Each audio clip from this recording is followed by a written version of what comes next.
Mm. Thank you. Thank you for the exploration.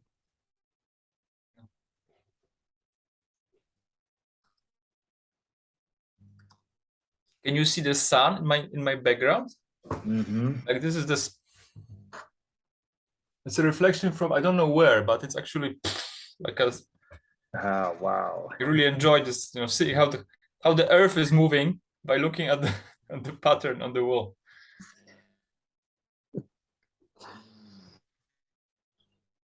Oh. It make me remember that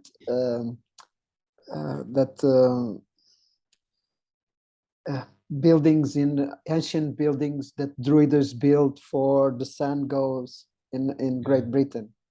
It's like you have that in your own. I don't know the name. Your own temple, your own sun temple. Yeah. On angel. And it's all concrete and it's right angles, and then there is this the rhythm of the cosmos coming in. Right. Well, can we, as we are recording, can we go around and each one of us say a sentence about the last topic that I put some notes in the group about the sacred activism and what we discussed here, and we go around just with one or two sentences to could be the, how to say, when you go into gold. Go, Marco. Start. Getting par, how to say getting par? I don't know how to say that. To find gold, like little things of gold. Okay. Go, Michael. Yeah, I go. My little things of gold was, it really highlights the qualities of being when I'm present in the space, and particularly the moment that something trigger, like a door trigger in myself for doing a proposal to the space, and what is the qualities that I bring to that moment. And yeah, it was very important to me noticing that in myself, and also listen from you guys what you notice in your moments, in that hedge thing, in that 3 seconds that are noticing, deciding, and going. It was very precious to notice that, and also to reflect about my action in Planeteers around this issue, and when my gremlin knocked me down, and when I was really present and to create completely different spaces. And that was also precious to notice that, and notice what was the qualities in myself that brings the sacredness to the space and the aliveness to the space, and when that kills the space, when my action kills the space. That was also great to notice that. Thank you. That is my little gold things. Thank you, Marco. Yeah, for me, it came this awareness of my gremlin trying to get a hold of what's coming through my archetypal lineage, with the purpose of manipulating the space and being seen and known and recognized. And the other quality of serving the space and not even feeling the rush of saying something in a specific moment. And really getting it, the space opens up for that to be land, and then landing, and then I'm traveling also with that space. And an element that it also came about is self-remembering of us being sacred and spiritual beings to myself, and bringing in the conversation. It was like this fresh air into the space. It brings oxygen for these spaces.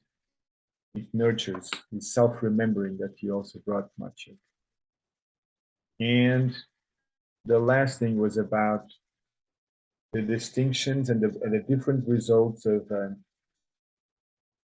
be alive and bring aliveness to the space and transformation without the seductive, manipulative energy, without sending hooks, sexual flirting type of hooks and receiving that. And one of the results that it was highlighted in our conversation, it was that other people don't start putting their center on me, for example, but they implicate themselves and this, they implicate themselves on the topic, in this case of being a white widow, and everybody is brought to their center and holds a common space.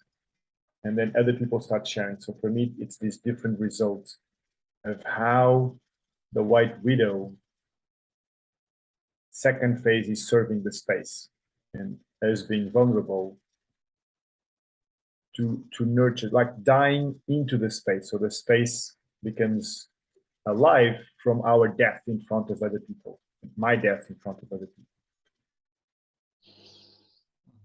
Mhm. Thank you. Thank you, Gil. For me, the gold nugget is this connection between the sacred activism, so remembering my purpose, and the map of possibility. So it's really like what we know as possibilitators, that we are always in this neutral, and it's like with each breath you can consciously or unconsciously serve something. And for me, what is sometimes difficult is to remember why would I want to do it. So this is completely gremlin or box stuff. So it's uncomfortable. There's no point. It's like or I'm so cool that I'm navigating the possibility. And this concept of sacred activism relaxes in me something that I can openly say, and my box is squeaking a little bit when I say, this is sacred activism, to hold your center, to be centered and to be conscious of your purpose in the space. So this like, it's remembering about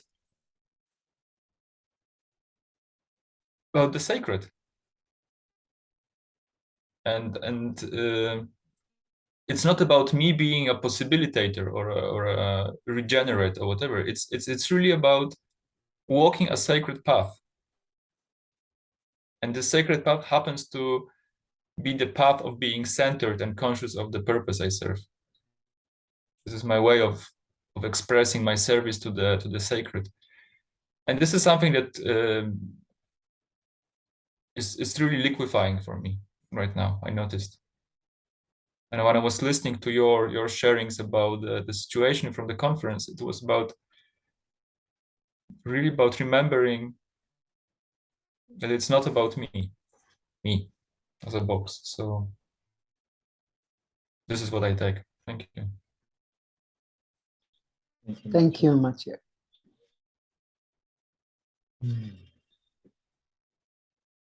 Feel joy for this recording.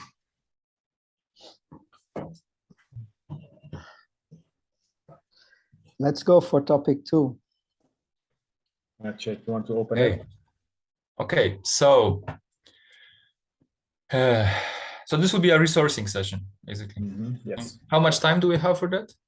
Until 5 minutes before 10. For us to have some time to close. We have 47 minutes. Something. Okay. So within this big project of Osada, of the regenerative habitat and the intentional community and so on, I am leading a sub-project of regenerating the land, physically regenerating the soil and creating a habitat and a food forest. And in this spring, we decided to plant trees as shelter belts and windbreaks along the perimeter of our land. And we got funding from the state agency to plant trees on rural land. So the practical action now is to prepare for planting, and the first step is to create fencing. And this is for many reasons. One reason is required by the rules of the project, of the program, that we have to create fencing 2 meters high to protect from wild animals that will graze on the young plants. And the second thing is, so this is for the young trees and shrubs, and also within, later we will create a food forest, so a lot of attractive sweet fruit trees and so on, but will definitely attract a lot of animals. So we decided that we need proper fencing. So that's the context. And yesterday I started to do practical research how to actually order the wire mesh, the net, and the poles. So this should be 2 meters high, wooden poles every 3 meters and so on. And I found one guy in the, not a very near neighbor, but from the area, who has a plantation of trees. And it's a large tree. I mean, it's a kind of like a pine, but it loses, it's not coniferous, so it loses the needles. I don't remember. I think it's called larch. Anyway, and we can either buy it ready, so we pay him, he cuts them, gives us 100 poles of 2.5 meters long, or we can cut them ourselves, which is half of the price. And I said, okay, so on Facebook I posted, who has the skill and wants to support Osada by cutting 100 trees for fencing? And then there was huge emotional outbreak in this. Oh, you're going to cut trees, and this is not regenerative, and how dare you? And this is not how regenerative, whatever looks like, and sad faces and a lot of stuff. And this was last evening. So first thing, I didn't expect this kind of reaction, and now when I think about it, say, yes, okay.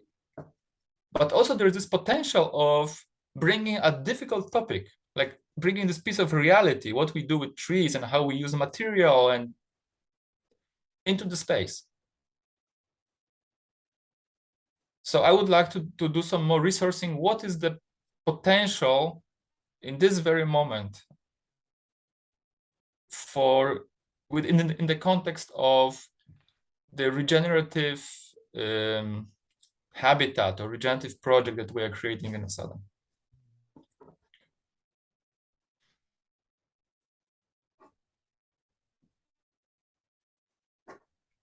And for me, it's coming the levels of thought, where it's about the philosophy and the principles really above, and then you go for concepts, strategies, and designs, and then you go for actions, audits, and then evaluation.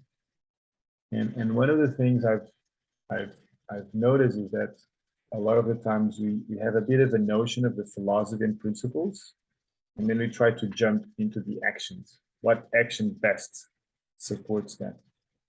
And the importance of doing this cascading process, of understanding the concept of what regenerating soil and trees could be, and the strategies in order to do it, and then the design, and then unfolding that until we get to the actions.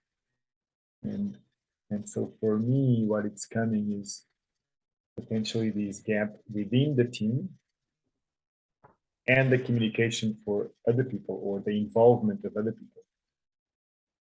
So we could navigate the levels of thought, could be one possibility to understand where the gap is. And I'm bringing this because I've also in the Planeteers, people speak really about the principles and the philosophies, and then they jump to the actions, and then it's best practices, its impacts, and so on. So there is this gap.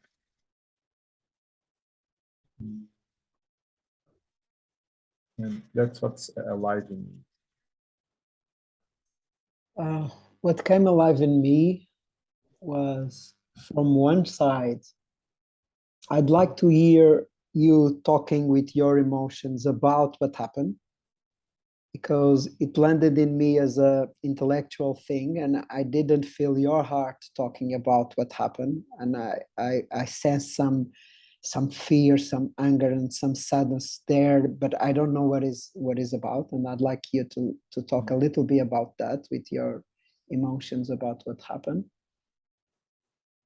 and to see what kind of information comes to the field. And also, I'd like to hear you about the nested system, because you talk that you have your neighbors, it's a neighbor land. It's what will happen if you don't buy that wood to that person? It will sell the wood to another one.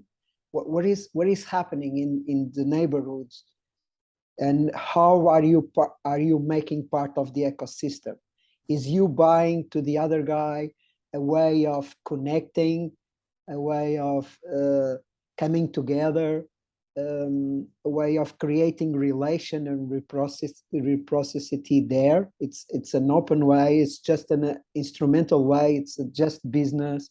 What is there in this nested system that really serves the purpose of Osada and the ecosystem there? And I'd like to go with this nested thing in the context.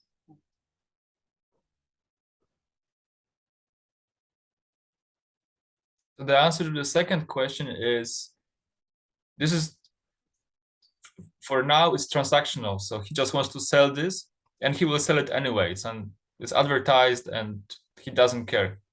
So it's for him, it's business. And also, he's not a very direct neighbor. So I think it's 40 kilometers away from us. So I don't see it as an opportunity to really create a reciprocal kind of future situation. And you are a client. So in that sense, I'm a client. I mean, I called him and said, I want to buy your wood. And you are a client, meaning that you can also put things in the table. Yeah. Yeah, you can say, okay, I want also to connect you and to see what is your purpose, what you are doing. And yes, I want I want to buy your wood for doing this work, and I have these fears. How can this wood really comes from a different context? It's like being a client. It's not only a transaction thing. You can use the transaction as a medium away. Yes, like a bridge to something else, or to something more. And this something more is not changing the other guy. It's not saying, you need to do that. It's more about talking, what do you need to have in that region? Where do you need that Osada be an example, or for the rest of the region?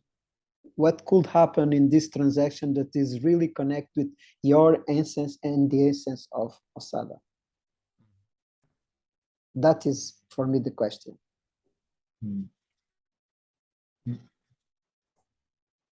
Yeah. I would go, what's your and Osada philosophy and principles about how to regenerate land and communities and territories?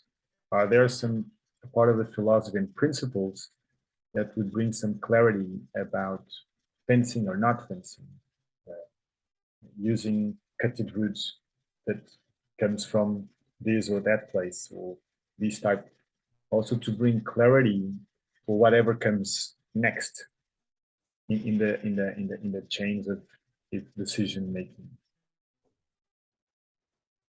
So what we have clear is that we don't want to create this kind of fantasy world where we are all just, spiritual beings and we hug trees, and we don't. It's because this would be a kind of child level responsibility. So we pretend we are not cutting down trees, and then suddenly we are burning something in our stove, but we don't want to think where it comes from, which would be the kind of old culture of. So what we decided is that we want to create we call it regenerative habitat, in which we really ask the dangerous questions. So how do we really grow our food? Where is food coming from? Where is energy coming from? Where is the building material coming from?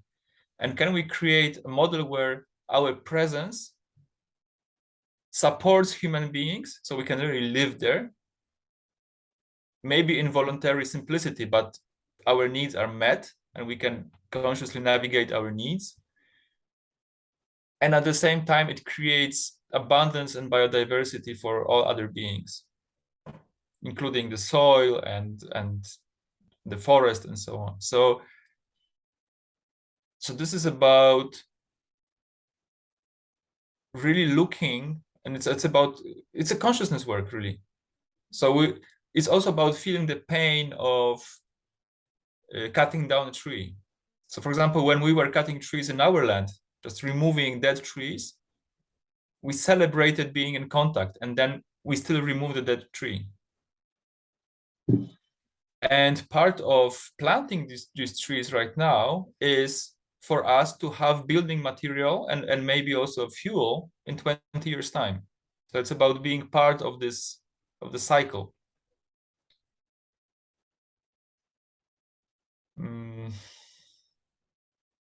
And this is about, I mean, not sure if it's the worldview or philosophy level, but this is really about creating a bridge between kind of ecologists in cities who are very often in the intellectual or kind of visionary level, and the actual farmers who are doing the work with the land. And there is a big separation. So how can we create this consciousness bridge between the two worlds?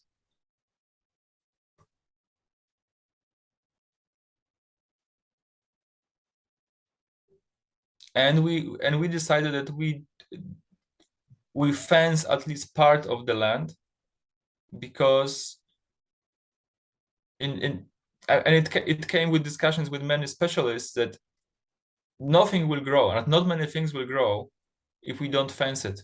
And we can see it even when we removed small fencing last winter. So there was old fencing from the old farm. We removed it, and within 2 weeks, the plants were already destroyed by the animals. So we went away for 2 weeks, we came back, and there were already, deer coming and wild boars. It was a mess. So it's fencing is part of being there. If we decide that humans should live in this place, fencing is part of us being there. The other choice would be not to have humans so near the forest. Yeah, just to be aware of the sourcing of thought, like going a dichotomy, fencing or not fencing, and or close or not close to the forest. And I also sense some anger on when you mentioned about being the fantasy world. And yeah, and would you like to bring it aware, and what part of that anger is unconscious that might be blocking you from seeing other possibilities, other sourcing of thinking, and what part is very concrete and conscious. It brings clarity. So yeah, give voice to your anger. So it brings clarity to the space. Yes, I feel anger, and it's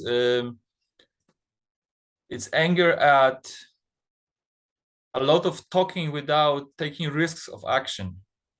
So it's anger, it's clarity about what I have been doing, and I decided not to do it by creating Osada. And also it's clarity of conversations I want to have and I don't want to have now with people, and the offers that come from the world. Even with the post yesterday, there was immediate reaction from kind of eco-activists saying, oh, you're going to cut down trees, without an invitation to actually look at the deeper meaning. So there is a lot of this kind of polarity that, oh, these are bad people who cut trees, and we are good because we bike and we eat eco vegetables. And my anger is at this oversimplified conversation that is happening in the world. Why did you buy that problem for yourself? Can you say again? Who is the problem of the people that reacted? who is the problem of the people? So your question is who do they really react to? No, who owns the problem of reacting? Who owns the problem? I mean, their reactivity is their problem. Thank you. Why you are making your problem? So thank you for the question, because so now we are I am in the city, and Emilia and Magda, my two co-creators of the Osada, are there in the land, and I put the post without talking to them. And 2 minutes later, Emilia called me with her fear, her reactivity, I think. It doesn't look good. It destroys our image. People will think this, and that. So she took this as her problem. And I said, that's okay, they are reactive. Let's open the conversation. So at first I thought it's not my problem. And then there is this level of the project and our strategy about consciousness. So what is our level of controversy? What is our level of conversation we want to have with the world? That didn't answer my question. Why did you make that your problem? I think because of fear of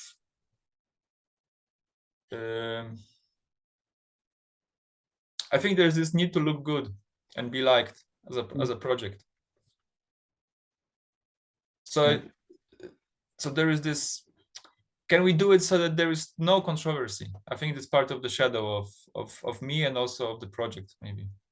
Yeah, what part of you has this need? I have this vision of being a successful leader who is just acknowledged and praised without being controversial. So this is my, that's my shadow, my gremlin of not wanting to have enemies. Even though I declare I'm okay with having enemies, there is this part of not wanting to be in a fight, for example, or avoiding fight.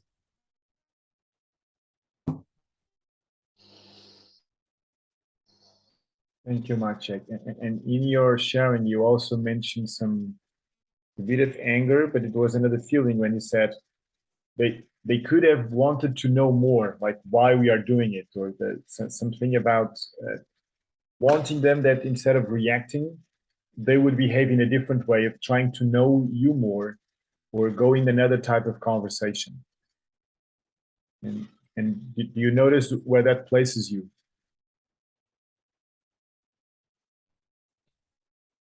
And there's also sadness. And this is sadness of us as a project being visible and trying to be visible and send invitations to people. And there is very little response from the world. When we say, okay, let's create together, let's do this, and that, I know that people are observing us and they are saying, yeah, okay. And they don't engage. So there is this kind of, I don't know how to engage people. And when there is the easy target of something controversial, easy to react to, immediately these people are visible. And on one hand, it's great that we are in contact. And on the other hand, I'm sad that they don't answer other invitations. I think this is the sadness of 1 year of trying this and that. And what is the assumption there? In me? Yes. My assumption is you are sad because the other people are not inviting you to have a different kind of conversation. They don't react or they don't answer to the invitations I send. And they are, that's my story. They're finding opportunities to do it in a reactive way of this kind of fight. What is your assumptions there?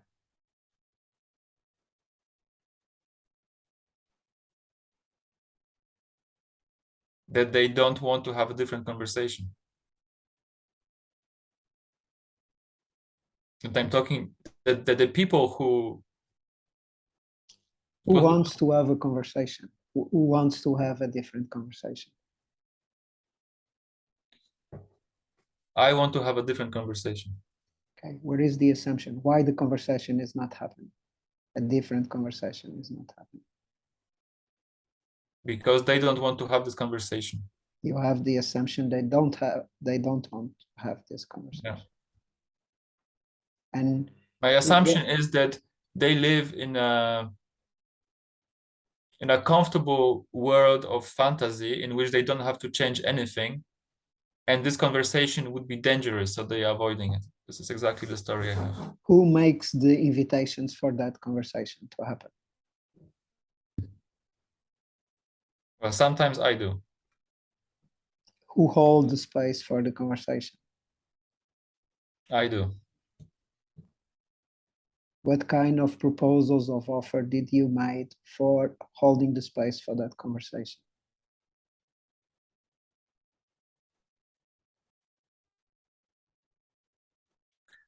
Well, with one person who reacted, we invited her and her husband and child to come, and they came actually. Yeah. And then there was this clash of purpose. So they were trying to navigate the space into something comfortable for them, and there was an open conflict between me and the guy actually about what we are doing there.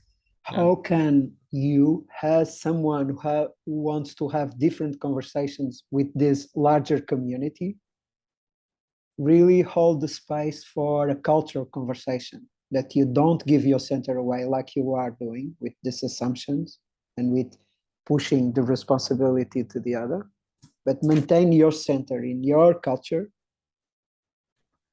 and at the same time has this dialogue with the other culture? How? And there's one more thing. This is not the first thing I want to do, to have culture to culture conversation. I want to find people who want to co-create first, because otherwise it's an isolated state of this small bubble and all other cultures. And the first task is, and it's my fear, that these people, they are not the people I should be talking to. Again, what part of the people are reacting?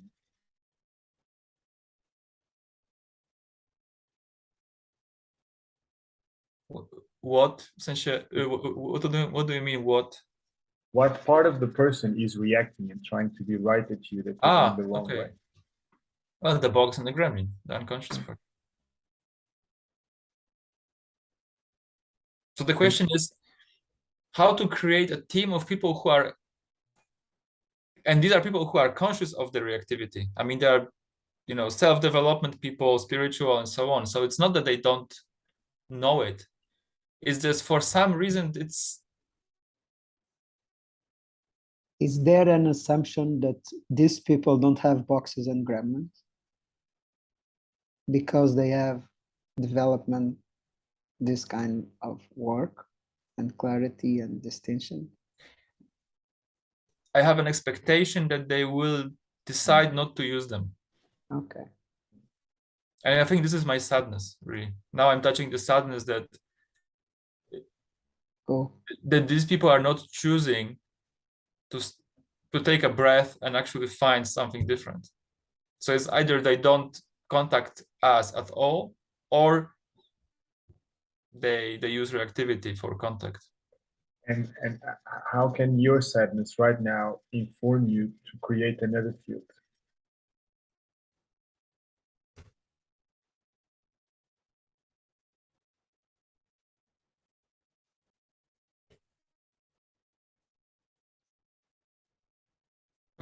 First of all, I can stop my reactivity and not go into this kind of rejection. So I can stay in contact and stay centered in contact.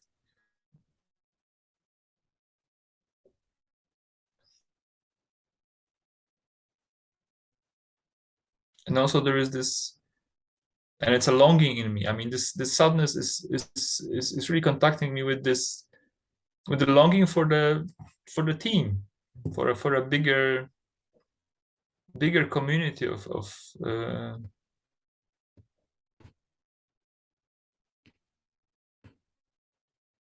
for a community of people who want to hold space for this also. So I think it's and again, maybe it's a fantasy world, but being in a circle like we sit here, that I'm not the one always navigating and holding space and this, but somebody else can also or wants to do it. So say, okay, I'm with you in this circle, rather than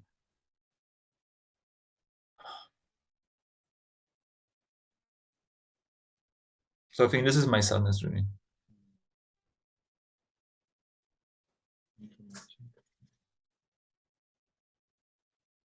Ashek, you talked about the philosophy of Osada, meaning this deep question about the sourcing. Where is it the source of things? As I listen, that is one of these essentials of Osada. And going to the nested thing, I suppose that your Facebook is a conversation with the Prosmet and the Greater Hall, people that are in the Prosmet and in the Greater Hall. How can this essence manifest themselves in this nested thing? How can this deepen question that you want to bring and you guys in Osada want to put at the center of the project really inform you in this nested thing? Because when you speak about Osada and defenses, I only listen your land. I didn't listen what is happening in the field. What is the village? What is the neighbors? What is the thing that is happening there? There is something there. And I'd like to hear to talk more about that with this nested thing, but with that thing of questioning at the middle, at the center. Do you mean the physical proximate hall, like the real village, or the community? Yeah, you can start talking a little bit about what you think here is your proximate hall and where is the greater hall, and start the conversation from there. But with this quality of talking from the essence of the Osada. And with this thing about what's the purpose and the vocation of this largest whole, of this proximate and larger whole, on which somebody that would see that you're doing a fencing would still connect to that purpose and would come to support instead of judging. So how the essence of Osada and the purpose of regenerating more than itself creates, holds a space that people are interested in participating instead of judging for doing bad or right.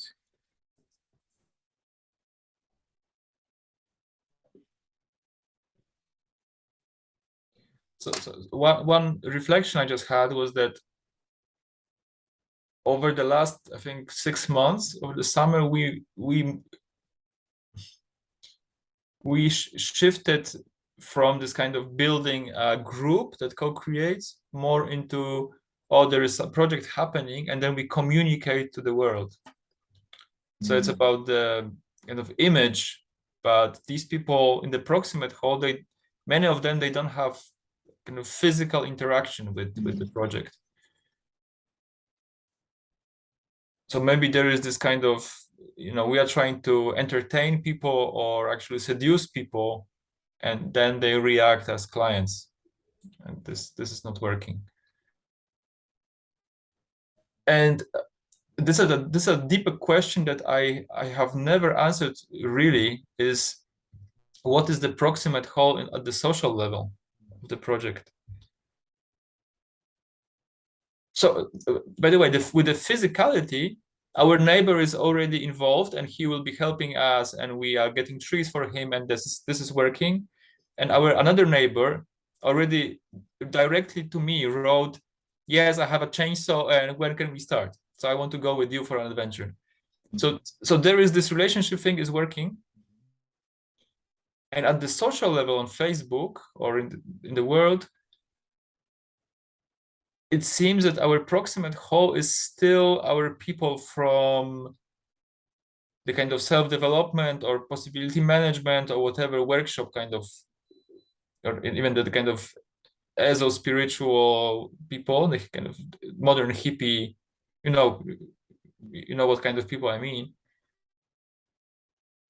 And also the eco-activists, so people from Extinction Rebellion and this kind of young people who want to change the world.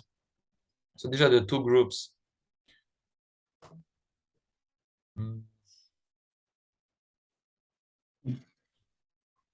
And I think we've been struggling to find a way to really involve these people in co-creation. So the first attempt didn't work in the beginning of the year, and then we came back, and I think it's a defense mechanism to this kind of, okay, it's a small group, and we control stuff to make it happen.